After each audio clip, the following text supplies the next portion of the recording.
Senegal's presidential election, initially postponed, has been rescheduled for March 24th, prompting mixed reactions from citizens to a top court's ruling that holding the poll after incumbent President Macky Sall's term ends will be unconstitutional.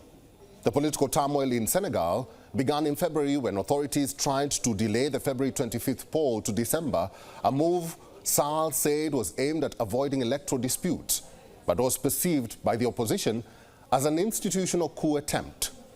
Here's a report from Dakar. Senegal heads to the polls on March 24th. Voters will be choosing a successor to President Macky Sall, who is not seeking a third term. For the first time in the nation's history, the incumbent is not on the ballot. So who are some of the main contenders? Prime Minister Amadou Ba has been handpicked by Sall as the ruling Benabok Yakar coalition's candidate after a party-wide consultation process. Sall said at the time Ba would be a unifying figure, but analysts say there are divisions within the BBY, which lost key cities in the 2022 local elections and a number of seats in the 2023 legislative election. Some members worry that Ba has never contested a presidential election, while most of his main opponents have. Khalifa Abubakar Sall, unrelated to the president, served as mayor of the capital Dakar from 2009 to 2018. He is one of President Sall's chief political rivals.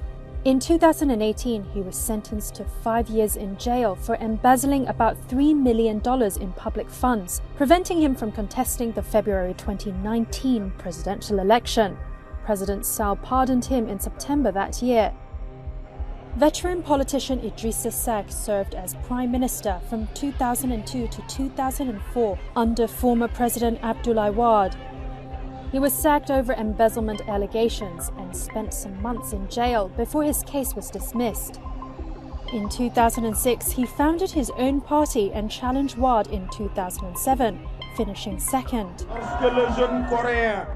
Seck placed second in the 2019 presidential race with 21% of the vote, after which his party joined the ruling BBY coalition with President Sall.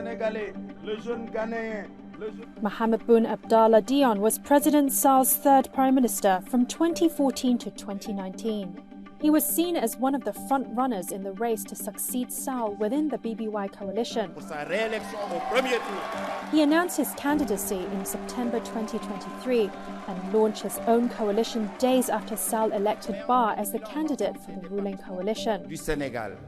Entrepreneur and a political newcomer, Anta Babacar Ngom, launched the Alternative for the Next Generation of Citizens political movement in August 2023. She was until recently the executive director of Sedima, a leading poultry production group in the region founded by her father. She joined forces with around a dozen opposition candidates in February to fight the postponement of the presidential election when Sall issued a shock decree to delay it. Whether I win the election or not, this government in place will go down. Bassirou Faye is running in place of jailed Senegalese opposition firebrand Ousmane Sonko, who was disqualified over a defamation conviction. Members of Sonko's dissolved PASTEF party and other parties formed a coalition and named Faye in November as a backup candidate. Sonko later called for his supporters to vote for Faye. Faye is currently in detention, facing charges including defamation and contempt of court. He remains eligible because there has been no ruling yet against him. For all the latest news, download the WION app and subscribe to our YouTube channel.